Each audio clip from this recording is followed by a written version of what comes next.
우리 한 목소리로 고백하겠습니다. 눈도 귀도 하나님을 향하겠습니다. 한 번 더 고백하겠습니다. 눈도 귀도 하나님을 향하겠습니다. 알렉산더 대왕에 대한 일화는 참 많이 있는데요. 그 중에 하나가 알렉산더가 이제 늘 전장에서 살다 보니까 그 주변에 이제 알렉산더 대왕을 돕기 위한 사람들도 늘 함께 따라다니잖아요. 그 가운데 주치의와 함께 있었던 그런 일화가 하나 있습니다. 알렉산더 대왕의 주치의는 이 필리포스라는 사람인데요. 늘 알렉산더 대왕 옆에서 그를 돌아보고 병에 걸린 것 같으면 약도 지어주고 그랬습니다. 한날은 이 필리포스가 알렉산더를 위해서 이제 정성스럽게 약을 가지고 이제 들어왔습니다. 그때 알렉산더가 편지를 하나 읽고 있는 거죠. 그 모습을 보고 잠시 기다리려고 했는데 이제 와서 약을 달라고 손짓을 하는 거예요. 그래서 이제 약을 줬습니다. 그래서 한 손에는 편지를 들고 있고 또 한 손으로는 이제 그 약을 받아서 이제 꿀꺽꿀꺽 마시면서 마시는 중에 이 편지를 읽어보라고 이제 필리포스에게 주는 거예요. 그 편지 내용이 뭐냐면 필리포스가 페르시아의 뇌물을 받고 알렉산더를 독살하려고 하니 조심하십시오. 그런 내용입니다. 그러니까 그 잠깐 동안 한 사람은 편지를 읽고 있고 한 사람은 약을 마시는 거죠. 그러니까 편지를 다 읽은 사람은 이제 부들부들 떨고 있고 약을 다 마신 알렉산더는 이제 싱긋 웃어 보였다라는 겁니다. 신뢰죠. 누가 편지를 보냈어요. 필리포스는 당신을 독살하려고 합니다. 그 편지 읽고 있는데 약을 가져왔어요. 아무렇지 않게 그 약을 마십니다. 한 손에는 그 편지를 쥐고 또 한 손에는 그가 준 약을 마시는 거죠. 제가 이 이야기를 읽고 나서요, 하나님을 향한 제 마음을 다시 한번 생각해 봤습니다. 순종은 신뢰구나. 하나님은 약을 주시는데 이걸 마실 수 있는 이유는 이게 독이 아니라 약이라고 하는 신뢰구나. 요한복음을 계속 살펴보면서 느끼는 것 중에 하나가 하나님은 우리를 살리기 위해서 예수님을 이 땅에 보내셨다는 거예요. 그 38년 된 병자를 고쳐주신 것도 그렇고, 가늠하다 현장에서 붙들린 여인에게 살 길을 열어주신 것도 그렇고, 날 때부터 앞을 보지 못하던 이들을 고쳐준 것도 그렇고, 모두 살리는 일이거든요. 무엇보다 예수님을 통해서 우리를 영원한 심판에서 건져 주시려고 하시는 것, 요한복음에서 계속 그 이야기를 합니다. 그러니까 하나님은 하나님을 떠나서 생명과 단절된 우리를 예수님을 통해서 관계를 회복시켜 주시려는 거죠.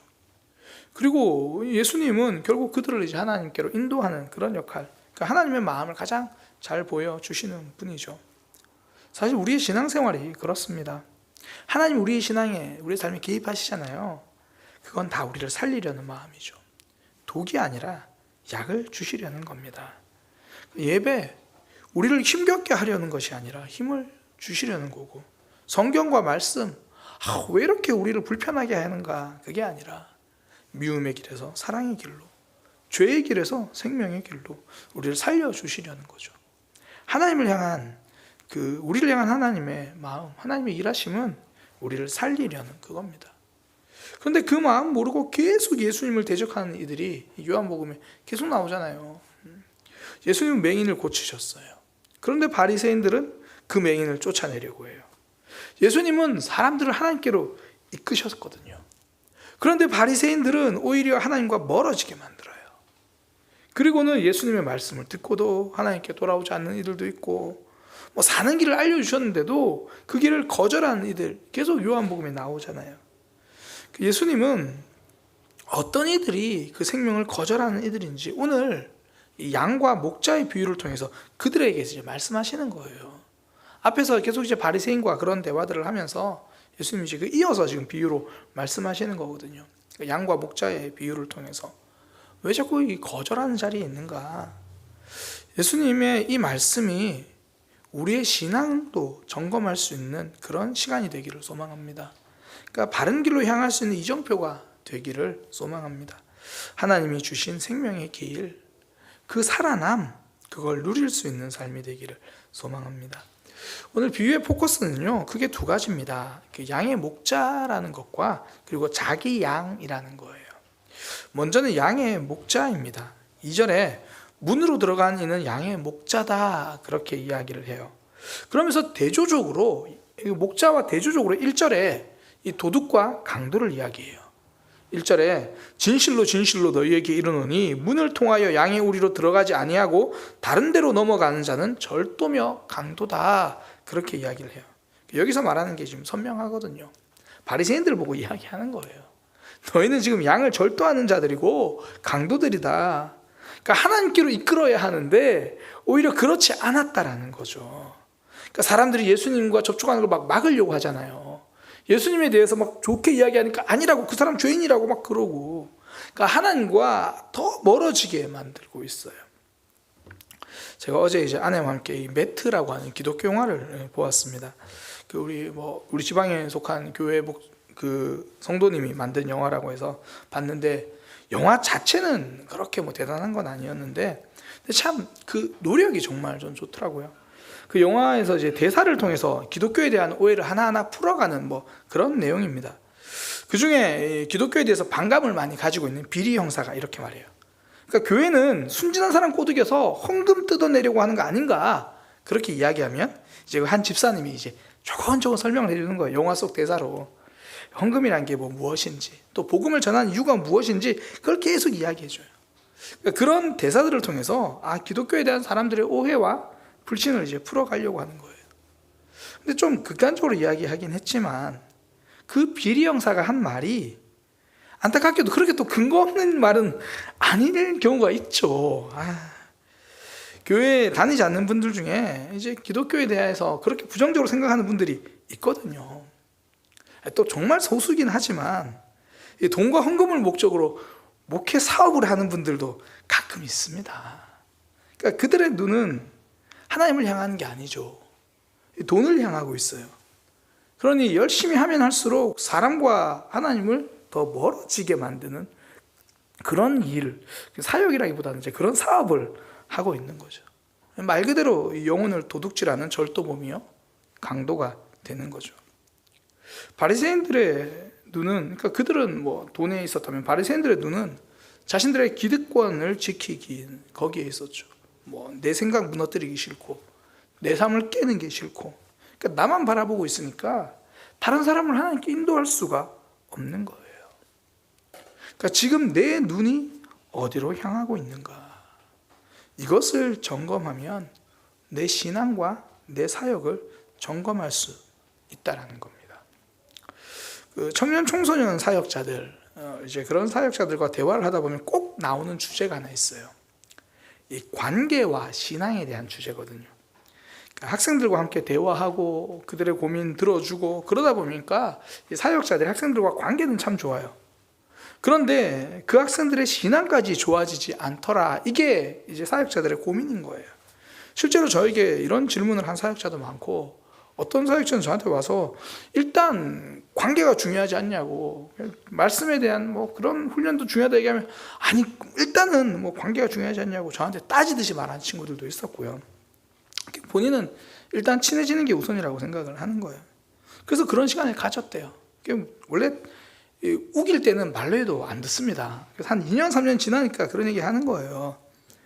그렇게 했더니 친한 것만 남고 하나님은 남지 않더라. 내 눈에 관계에만 집중하고 있으니까 결국 2년 3년, 어쩌면 12년 13년이 지나도 관계만 남는다는 거예요.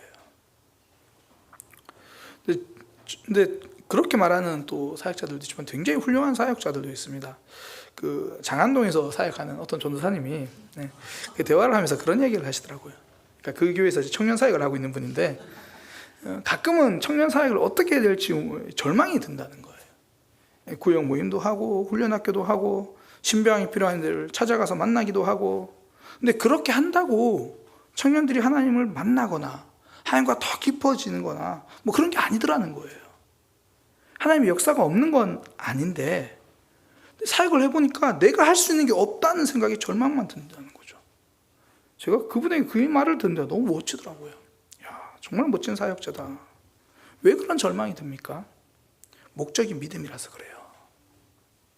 관계가 목적이면 밥 2번 더 먹으면 되고 3번 더 먹으면 돼요. 분위기가 좋은 게 목적이면 청년들이랑 으쌰으쌰 할 수 있는 행사 2개, 3개 하면요, 뭐 원하는 만큼 결과는 안 나오지만 그래도 행사하는 동안 분위기 좋아져요. 그런데 하나님 만나는 게 목적이니까 내 힘으로 할 수 없다는 거예요. 내 힘으로 할 수 있는 게 없더라는 거죠. 그래서 절망이죠. 눈이 하나님을 향하고 있어서 그래요. 흔히 이제 안 믿는 사람들 중에 이제 하는 이야기가 있어요. 새로 사업을 시작했으면 큰 교회에 등록해라. 그러면 이제 등록하면 묻잖아요. 뭐 하시는 분이세요? 어떤 분이세요? 아, 저 이번에 사실 이 저 근처에서 하나 개업했는데, 그러면 이제 온다는 거예요, 사람들이. 그러니까 교회를 가면서도 눈이 하나님을 향한 게 아니라 돈을 향하고 있는 거죠. 그러니까 내 인생의 강도가 바로 나 자신이더라는 거예요. 내 영혼을 훔쳐서 사단에게 가져가는 이가 다른 사람이 아니라 바로 나 자신이죠. 바리새인들은 자신들의 권력욕, 명예욕, 소유욕 이걸 충족시키기 위해 양들을 이용하는 자라고 이야기하는 겁니다. 참 이 말씀을 들으면 먼저 목회자인 저 자신에게 참 이 말씀이 언제나 묵직하게 와닿아요. 나의 사역은 어디를 바라보고 있는가? 나의 인정욕구와 이 성공신화를 이루기 위한 도구가 아닌가? 분명히 하나님을 향해서 영혼들을 보면 사역한다고 하지만 어쩌면 그냥 사람들 비유 맞추는 것으로 끝나진 않는가? 정말 하나님을 만나고 하나님께 집중하도록 그렇게 하고 있는가? 그러니까 저 자신에게는 이런 말씀이 참 묵직해요. 저는 내 눈은 어디를 향하고 사역을 하고 있는가? 그러니까 사실 저뿐 아니라 교회에서 아마 사명을 감당하는 분들, 사역하는 분들 이런 고민 할 거예요. 하겠죠? 내가 지금 사명을 감당하고 있는 게 하나님 때문에 감당하고 있는 건가? 아니면 사람에게 인정받고 싶은 마음인가? 사실 단순해요. 하나님 때문에 하면 힘들면 하나님께 불평을 해요. 근데 사람 때문에 하면 힘들면 사람에게 불만이 쌓여요. 그러니까 우리의 눈 어디를 향하고 있는가? 사도행전에 보면 이제 빌립이 사마리아에 가서 복음을 전할 때 시몬이라는 사람을 만납니다. 근데 이 사람은 이제 빌립이 말씀을 전하고 기도할 때 사람들에게 성령이 임하는 걸 보고 아주 놀라면서 이렇게 말해요. 제가 돈을 줄 테니까 그 능력을 저에게도 주십시오. 저도 누구에게 기도하면 그렇게 성령이 좀 임하는 그런 권능 나에게도 있게 해주세요. 하나님의 역사를 보면서도 그의 눈은 돈에만 머물러 있죠. 그러니까 내가 원하는 것, 내가 바라는 것, 그걸 벗어나지 못해요. 그러니 놀라운 역사를 보고도 하나님과 깊어지지 않죠. 오히려 저주의 말을 듣습니다. 심판의 말을 듣죠. 오늘 말씀이 우리에게 알려주시는 것, 너는 지금 너의 영혼에, 너 자신의 영혼에 절도범은 아닌가? 강도는 아닌가? 교회에 다니면서 신앙생활 하면서 하나님과 더 깊어지는 것이 나의 목적인가? 아니면 내 생각과 내 뜻을 이루기 위함이 목적인가? 참된 생명을 누리는 길, 내 눈이 오직 하나님과의 관계로 향하는 거죠. 바리새인들은 다른 사람들의 절도범이고 강도였을 수 있습니다. 그럼 우리 자신에게 가지고 온다면 내가 사역을 할 때 어떤 자세로 하는가? 또 하나, 나 자신의 신앙에서 나는 과연 어떤 모습으로 있는가 돌아보는 거죠. 하나님, 우리의 눈이 하나님을 향하게 하여 주옵소서. 두 번째 점검해야 하는 것은 귀입니다. 귀. 처음에 눈이라면 두 번째는 귀예요. 나는 하나님의 음성을 듣고 있는가? 뇌 귀를 점검해야 할 시간이라는 거죠. 3절부터 이렇게 말씀하십니다. 양은 그의 음성을 듣나니 그가 자기 양의 이름을 불러 각각 인도하여 내느니라. 자기 양을 다 내어놓으니 앞서가면 양들이 그 음성을 듣고 음성을 아는 고로 따라오되. 그러니까 자기 양은 목자이신 예수님의 음성을 듣고 있다라고 말합니다. 오늘 본문의 제일 끝에 보면 사람들은 알지 못하더라 이렇게 이야기하는데도 듣고 있는 사람들은 모르는 거예요. 들을 귀가 닫혀 있는 거죠. 가끔 이제 울산에 제가 가족들과 함께 시간을 보낼 때가 있습니다. 서울에 있으니까 자주 가지는 못하는데 부산에 있을 때 한 달에 한 번씩 이렇게 갔었어요. 그러면 이제 좀 일찍 도착하면 그렇게 있으면 이제 퇴근 시간에 가족들이 한 명씩 집으로 들어와요. 그때 이 번호키를 누르는 소리만 듣고도 누군지를 다 맞추는 거예요. 일정한 속도로 띠띠띠띠띠 누르면 저희 매형이래요. 그래서 실제로 그래요. 근데 뭔가 후다닥 미션 수행하듯 다다다닥 누르면 제 둘째 조카라는 거예요. 두두두두두. 그런데 뭔가 하나하나 꾹꾹 새기듯이 누르시는 분이면 틀림없이 어머니신 거죠. 가족이니까 번호키 소리만 듣고도 누군지 안다는 거예요. 성도는요, 내게 말씀하시는 하나님, 지금 내게 무슨 말씀을 하시는지 그걸 듣고 안다는 거죠. 오늘 그 이야기를 하는 겁니다. 그 말씀 듣게 된다. 그 말씀 알게 된다. 교회 지체들과 이런저런 이야기하다 보면 주일 말씀을 통해 하나님의 뜻에 대해서 이야기하시는 분들이 있어요. 그러니까 교회에 대한 말씀도 아니고 구역 식구들이나 가족에 대한 말씀도 아니고 자기 자신, 나 자신을 향한 말씀을 이야기하더라는 거예요. 그게 때로는 책망의 말씀일 때도 있고 때로는 위로의 말씀일 때도 있고, 그러니까 하나님이 내게 주시는 말씀을 듣는 분들이죠. 하나님을 향해 귀가 열려있는 분들, 이것이 은혜죠.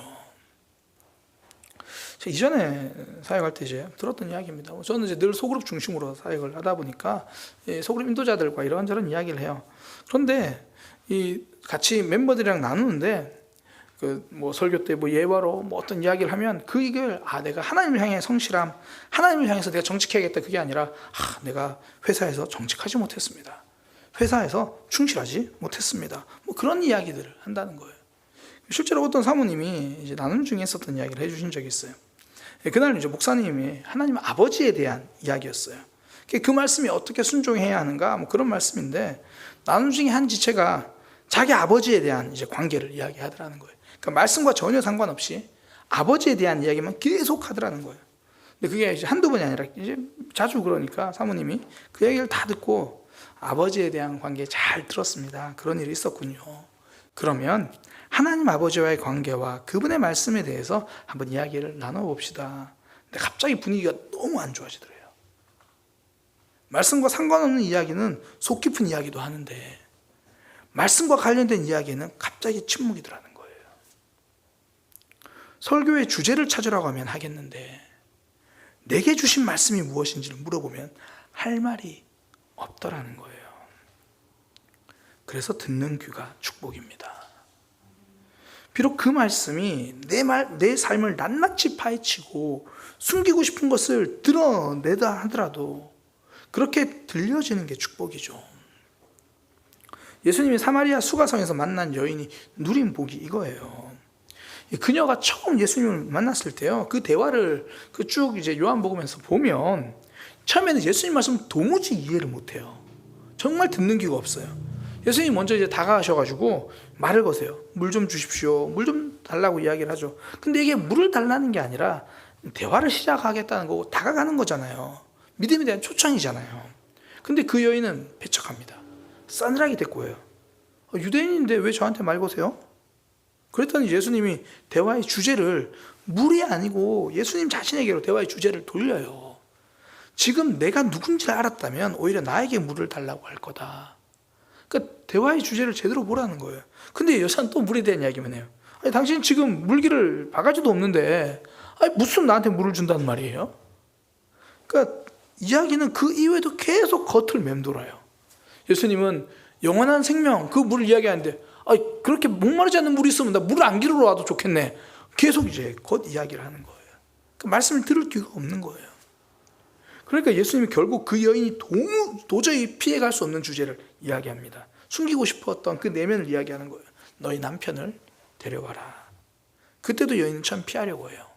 저에겐 남편이 없습니다.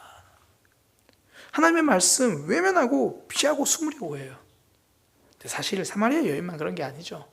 이게 사람의 근본 본성입니다. 아담이 선악과를 먹고 나서 제일 처음 한 거, 하나님 저 이거 먹었는데 어떡해요, 저 살려주세요, 이게 아니라 동산에 거니신 하나님을 보고 피하여 숨는 거죠. 예수님 그런 여인을 보고 기어이 그 여인을 말씀 앞으로 서게 해요. 그래야 살아나니까. 하나님을 향한 귀가 열려야 삶이 열리니까. 결국 그 여인이 피하고 숨기고 싶은 거 이야기하잖아요. 남편이 없다는 너의 말이 옳다. 여러 남편이 있었지만 지금 있는 그 사람도 너희 남편이 아니다. 그제야 피할 수 없으니 예수님에게 집중합니다. 당신은 선지자군요. 우리가 금요기도회 때 사실 우리가 기도하러 오잖아요. 이름도 금요기도회인데, 그런데 말씀을 듣는 이유가 여기에 있습니다. 나를 향한 하나님의 마음을 알기 위해서고, 내게 말씀하신 하나님의 음성에 귀를 기울이기 위해서죠. 그래야 목자를 따라가니까, 하나님을 향해서 걸어가니까. 우리 인생의 목자 예수님, 그 음성을 듣고 양들이 따라간대요. 오늘 이 모습이 그림으로 그려지지 않아요. 목자가 가니까 양들이 그 음성 듣고 따라간대요. 사실 이게 신앙생활이잖아요. 예수님이 걸어가신 길 우리도 따라가려고 몸부림치는 거. 솔로몬이요, 꿈에서 하나님을 만납니다. 그때 하나님께 기도 제목을 이야기해요. 그의 기도 제목이 뭐냐면 듣는 마음이에요. 이전 성경에 이제 지혜로 번역되어 있는데 정확한 원어 자체가 듣는 마음이 맞습니다. 그런데 그가 이제 원한 듣는 마음은 이게 사역을 위한 듣는 마음이에요. 왕은 되었는데 어떻게 결정할지를 모르겠더라는 거죠. 그러니 백성들의 마음, 상황을 잘 알아들을 수 있는 듣는 마음을 주셔서 사역을 위해서는 듣는 마음을 구했어요. 그러나 정작 본인은 하나님의 음성을 듣는 마음이 없어서 망합니다. 그가 이방 여인과 결혼하고 우상을 섬길 때 하나님이 그에게 다시 나타나셔서 말씀하시거든요. 근데 듣지 않아요. 귀가 닫혀 있습니다. 이 말씀이 참 사역자로서 참 두려운 상황이죠. 사역을 위해서 열심히 기도해요. 근데 정작 본인이, 나 자신이 하나님의 말씀을 듣지 못할 수도 있다는 거죠. 그러니까 남을 위한 말씀은 화려한데 나를 위한 말씀은 메말라 있다면. 제가 가끔씩 이런 이야기 하면서 엘리 이야기 자주 하잖아요. 한나에게는 좋은 이야기 해줬어요. 한나는 그 말 듣고 평안히 갔고 사무엘이 태어나는데, 엘리는 정작 하나님이 그에게 하시는 말씀을 하나도 안 들어요. 오죽하면 하나님이 사무엘에게 그런 얘기 하십니다. 엘리는 내가 그렇게 말했는데도 안 듣더라. 안 듣더라. 하나님을 향한 듣는 마음이 없으니 그 삶이 생명길로 가지를 못하는 거죠. 생명을 위해서 필요한 것, 하나님의 말씀, 그 뜻을 듣는 마음이죠. 그러니까 오늘 먼저는 나의 귀가 어디로 향하고 있는지 점검할 수 있는 시간이 되기를 소망합니다. 내가 정말 하나님을 향하여 지금 듣는 마음이 열려 있는가? 그리고 점검하고 나서 이어지는 것, 하나님, 내가 무엇보다 하나님께 듣는 마음이 열려지게 하여 주옵소서. 그 귀를 달라고 기도하는 거죠. 오늘 서론에서 하나님을 신뢰하는 이야기를 했습니다. 알렉산더 대왕 이야기를 통해서 정말 우리에게 약을 주시는 분, 살 길을 열어주시는 분이다. 그러니 오늘 우리가 기도할 때, 하나님, 그 하나님을 내가 신뢰합니다. 그러니 내 눈이 다른 곳을 향하지 않게 하여 주옵소서. 물질, 관계, 인정 이런 게 아니라 오로지 하나님을 향해서 내가 내 영혼 도둑질하는 사람 되지 않게 하여 주옵소서. 또 하나, 하나님, 말씀이 들려지는 그 귀, 그 마음 열려지게 하여 주옵소서. 우리에게 살 길 주시는 그 하나님, 그 음성을 듣고 살아나는 저와 여러분이 되기를 소망합니다. 기도하겠습니다.